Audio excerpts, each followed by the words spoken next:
Bonjour! Si vous êtes nouveau sur cette chaîne, bienvenue, sinon bon retour.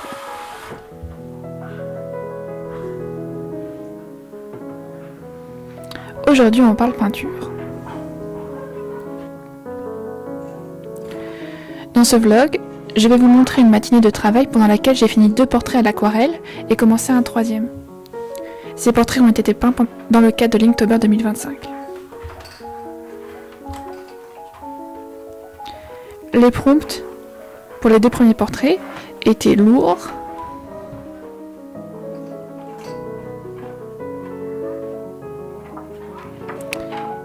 et étoiles de mer.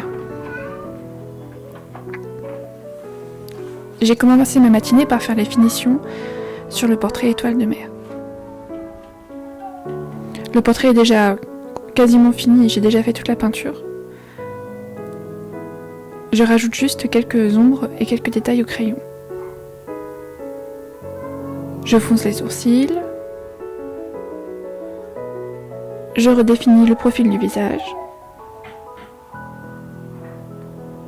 Je rajoute des ombres autour des yeux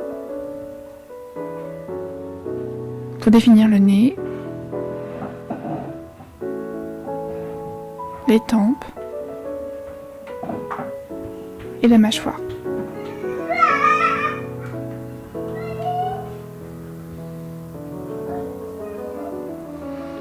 Et ensuite, j'ai voulu rajouter quelques détails sur l'étoile de mer.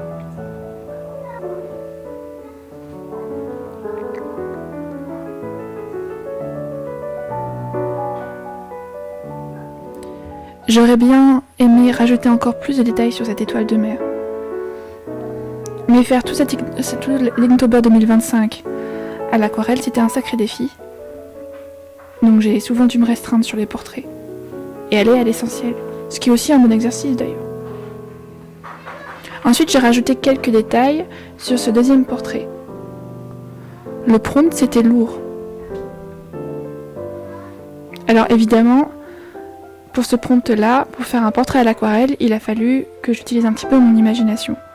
J'ai décidé de décider une référence photo d'un personnage qui a les paupières lourdes. Cette fois-ci, je fais les finitions à nouveau à l'aquarelle.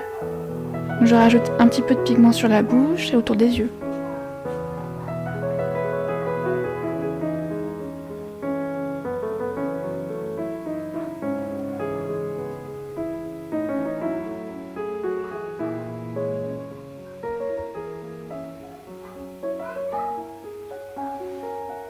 J'ai voulu aussi rajouter quelques précisions au niveau des oreilles, des cernes.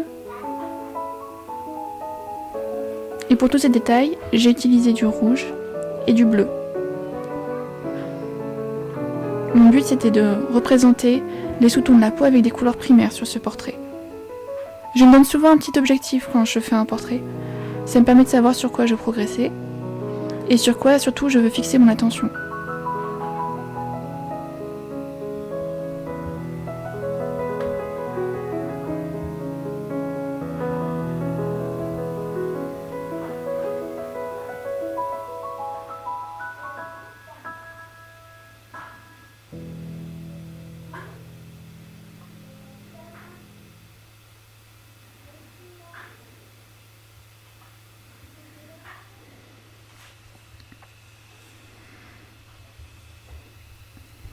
À nouveau, je redéfinis les contours du visage et la mâchoire. Comme vous avez vu, j'ai utilisé 2 carnets et c'est quelque chose que j'ai fait régulièrement pendant cet Inktober parce que très souvent, je commençais une peinture à l'aquarelle et généralement il y a plusieurs couches d'aquarelle qui doivent sécher. Et donc, une fois que la première couche sèche sur le premier dessin, j'utilisais le 2e carnet pour commencer un 2e dessin.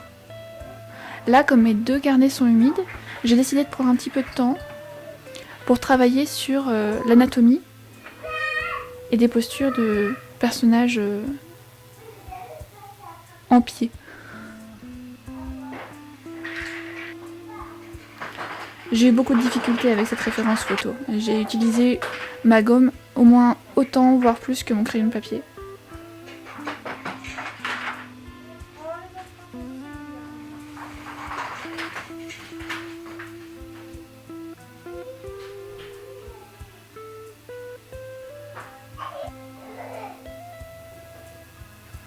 J'ai eu beaucoup de difficultés, surtout à dessiner les jambes.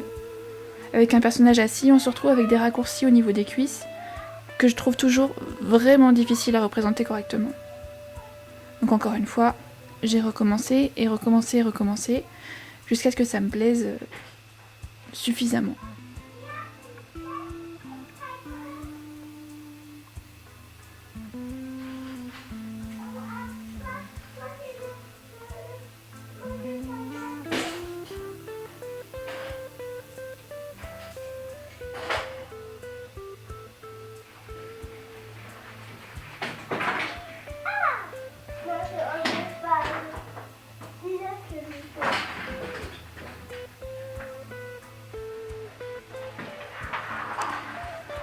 Une fois que les éléments sont posés avec un trait très léger au crayon papier, je repasse pour définir les détails et aussi pour représenter le tombé du tissu. C'est toujours quelque chose que j'aime beaucoup faire, représenter les plis du tissu et la façon dont le tissu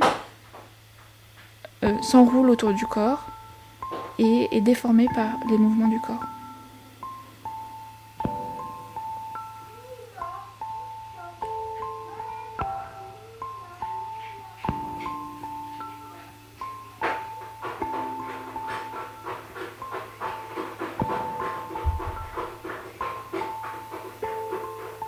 À ce moment-là, j'étais suffisamment satisfaite de ce dessin qui est de toute façon simplement un dessin d'apprentissage.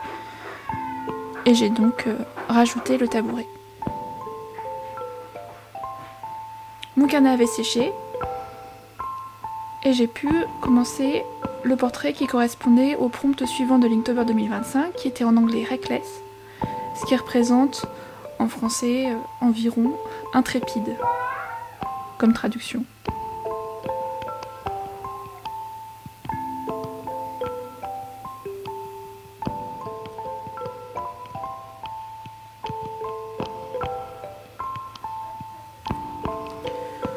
Pour mes portraits, j'utilise la méthode de Harris, c'est-à-dire que je représente le haut du crâne par une sphère, et ensuite une tangente à cette sphère permet de prolonger le haut du crâne en direction du menton. Et c'est sur cette tangente qu'on va poser ensuite la ligne des sourcils, la ligne des yeux, la ligne du nez et la ligne de la bouche. Traditionnellement, dans la méthode Harris, la sphère est coupée de chaque côté au niveau des oreilles, mais c'est pas quelque chose que je représente au moment de faire mon croquis.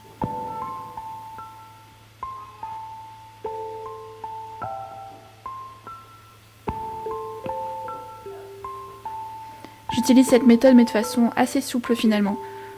Je sais quels sont les éléments qui m'aident réellement et aussi quels éléments sont moins pertinents pour la façon dont j'appréhende moi-même les portraits. Je commence souvent par le nez, et surtout par la jonction entre le nez et les sourcils, c'est l'espèce de petit... qu'est-ce que c'est comme forme géométrique? Petit trapèze, que j'imagine même comme un triangle, qui se prolonge jusqu'à la pointe du nez.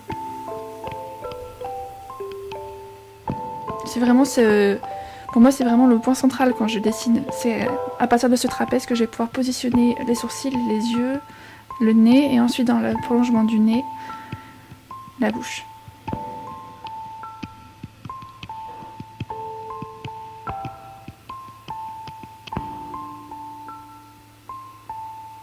Donc là, on voit déjà la ligne de sourcil, la ligne des yeux, la ligne du nez, la ligne de la bouche. Et donc, je commence à préciser la forme de la bouche, la forme du menton, et ensuite la forme du visage.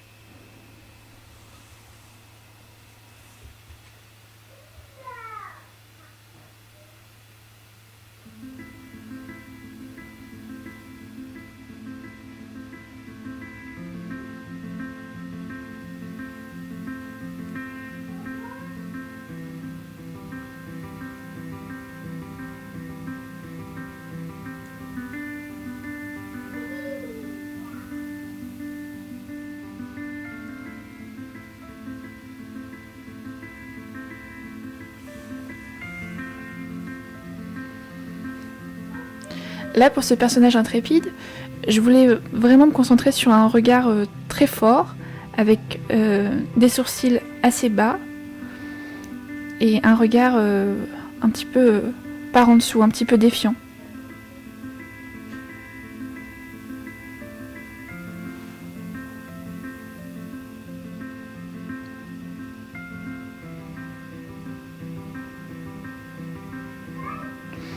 Une fois que je suis contente des proportions et des traits du visage, je m'occupe des ombrages.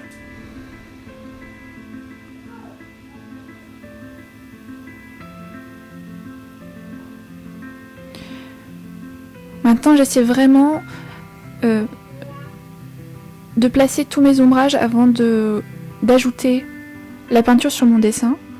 Parce que je me suis rendu compte que si mes ombrages n'étaient pas clairs, j'avais tendance à très vite me perdre dans mes nuances de couleurs. Et ensuite, le résultat de mon dessin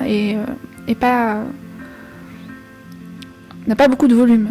D'ailleurs, c'est ce que j'aurais à reprocher par exemple au dessin que vous avez vu tout à l'heure, qui est le dessin du prompt étoile de mer, avec les cheveux bleus.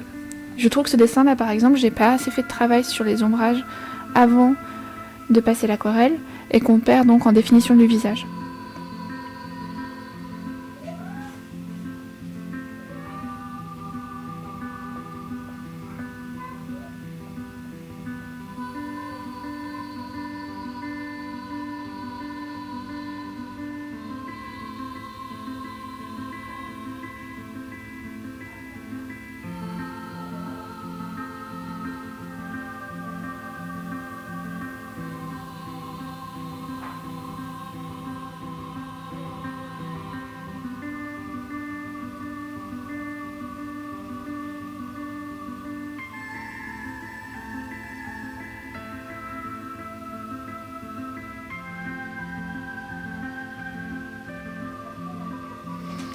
Donc là, comme vous pouvez voir, j'ai fait des ombres assez précises, où j'ai essayé de porter pas mal d'émotions au niveau du visage. Et en revanche, j'ai beaucoup simplifié les ombres au niveau des cheveux, parce que je voulais vraiment que le point d'attention sur le portrait, ce soit les yeux, et pas les cheveux.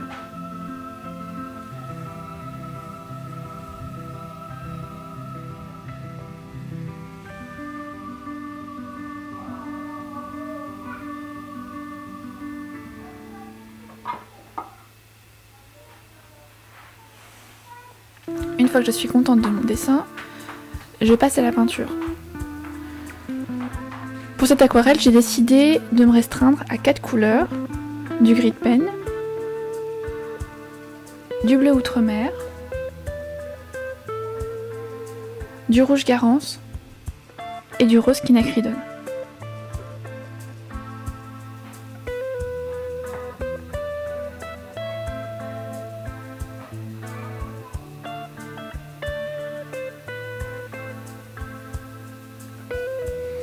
J'ai décidé de travailler avec beaucoup d'eau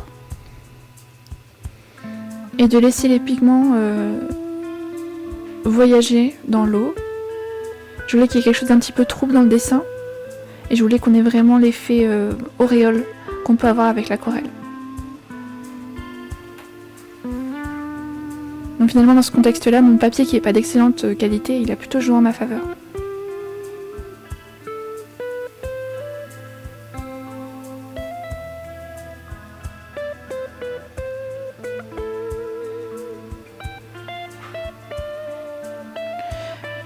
Alors ce dessin je l'ai fini le lendemain, mais je vais quand même vous montrer à quoi il ressemblait une fois fini.